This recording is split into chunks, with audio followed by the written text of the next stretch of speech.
Halo, assalamualaikum warahmatullahi wabarakatuh. Apa kabar sobat Asmolani? Semoga kesehatan serta kesuksesan selalu ada pada diri kita. Amin, amin. Nah, pada kesempatan kali ini saya akan menjawab pertanyaan dari subscriber walaupun telat. Mohon maaf, ini baru sempat menjawab. Ini pertanyaannya seperti ini. Tapi sebelumnya silakan klik tanda subscribe dan aktifkan tanda loncengnya untuk terus menunjuk terus mendukung perkembangan channel ini. Oke.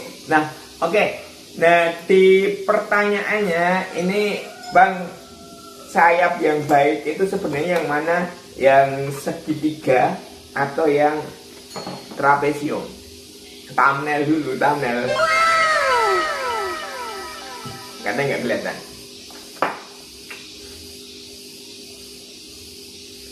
Kurang tengah. Oke.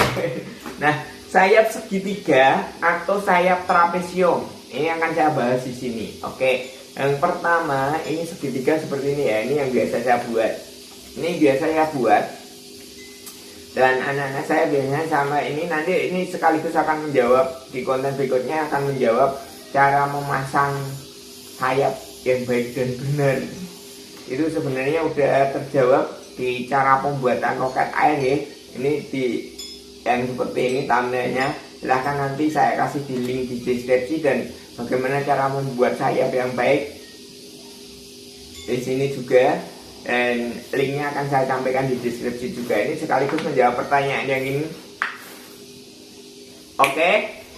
Semoga terjawab juga ya. Silahkan nanti dibuka di link di deskripsi. Nah, ini sedikit saya bahas sayap segitiga ataupun trapesium ataupun bentuk yang lain seperti ini. Bentuknya banyak sekali. Nanti teman-teman silahkan menemukan sendiri. Kok gitu Bang jawabannya? Ya betul sekali. Kalau kita kompetisi di nasional, karena mohon maaf saya sudah sejak 2011 dan ketemu pembimbingnya yang masuk ke nasional hanya itu dan itu, sehingga sebenarnya roket nasional itu sebenarnya silaturahmi dari pembimbing yang pesertanya berganti-ganti tapi pembimbingnya kok ya itu saja, yang baru hanya 1-2 seperti itu ya. Itu kalau di nasional untuk kran kompetisi roket air nasional, itu ketemu pembimbingnya ya itu kita itu mohon maaf itu saja. Tapi yang kita lihat dari sana nanti silahkan diamati. Kalau teman-teman masuk ke nasional, tiap pembimbing itu mempunyai spesifikasi sayap sendiri-sendiri. Nah, kecuali yang baru biasanya ngelihat tutorial dari Esmol, sayapnya hampir semuanya segitiga.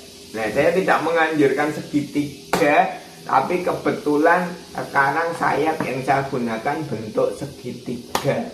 Nah, yang kita ambil di sini, kenapa segitiga, kenapa pembimbingnya yang pakai trapesium? Nah, gambar ini lihat. Oke, gambar ini lihat, bisa teman-teman cermati. Nah, kenapa roket ataupun rudal bentuk sayapnya selalu tetap seperti ini? Oke. Nah, itu boleh ambil kesimpulan. Nanti ada yang bentuk trapesium ataupun segitiga. Yang jelas utamanya itu sebenarnya jawabannya di pertanyaan berikutnya. Saya membuat atau menempel sayap biar tidak goyang-goyang. Nah, itu ya. Itu jawaban sebenarnya. Bentuk sayapnya apapun, yang jelas kamu bisa mencontoh dari sayap rudal. Oke, sayap ini selalu tetap. Dan mohon maaf, bentuk sayap yang aneh-aneh seperti ini biasanya hanya ada di kartun ataupun di roket mainan. Kalau pengen main-main, itu boleh bentuk sayap yang aneh-aneh seperti ini.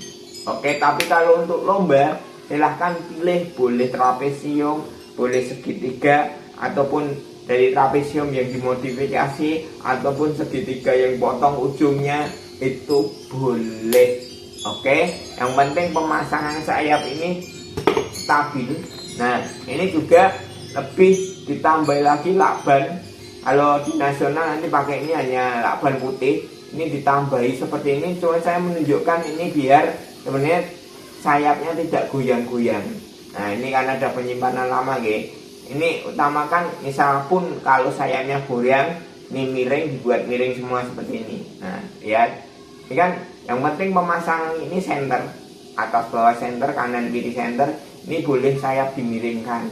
Ini bentuk seperti ini untuk saat peluncuran biar bisa muter seperti ini. Oke, ada di aerodinamiknya akhirnya membentuk putaran. Tapi ini sangat rawan kalau ada angin kencang. Oke, bentuk yang saya rekomendasikan kami selalu ini bentuk kecil. Ini selain menghindari, mohon maaf, menghindari kalau ada angin yang saat peluncuran angin besar, bentuk sayap yang lebih kecil itu akan menguntungkan. Nah, kenapa begitu? Karena kami seleksi di regionalnya itu di biasanya PRPP Jawa Tengah. Teman-teman kalau misalkan pengen merasakan antusias atau sensasi peluncuran roket di tepi pantai, dekat pantai, bukan tepi pantai tapi dekat pantai. Di luncuran kedua itu biasanya angin laut sudah datang dan anginnya itu begitu besar. Dan alhamdulillah kita setiap tahun dari 2011 kita menghasilkan juaranya dan sampai ke nasional. Nah, seperti itu toh. Nah, itu kita angin.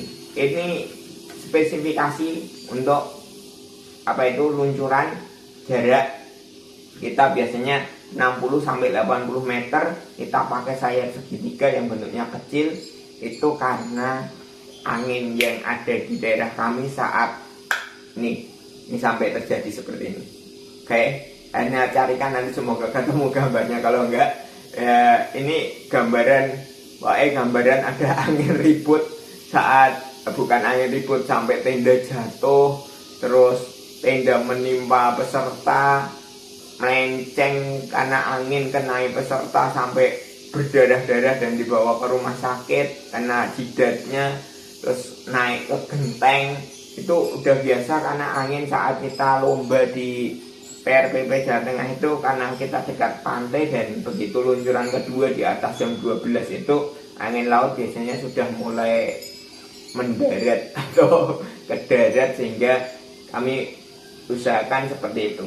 Nah, terus di konten berikutnya akan saya bahas juga untuk roket panjang dan roket pendek, hanya dengan satu botol seperti ini ataupun menggunakan roket yang panjang. Itu efektif mana? Silahkan nanti diikuti di konten berikutnya.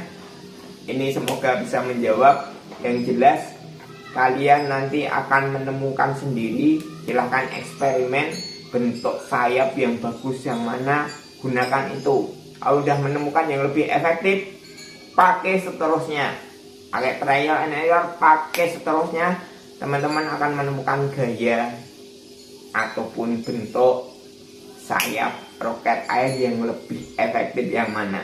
Oke, tapi saya selalu menggunakan yang bentuk segitiga ini. Dulu awalnya trapesium, tapi saya ubah sejak 2015 sampai 2014 saya masih menggunakan trapesium. 2000 pulang dari Jepang, 2014 nya saya sudah menggunakan bentuk segitiga ini. Oke, semoga terjawab. Terima kasih, sehat dan sukses selalu. Sekali lagi klik tanda subscribe dan aktifkan tanda loncengnya untuk terus mendukung berkembangnya channel ini. Terima kasih. Assalamualaikum warahmatullahi wabarakatuh.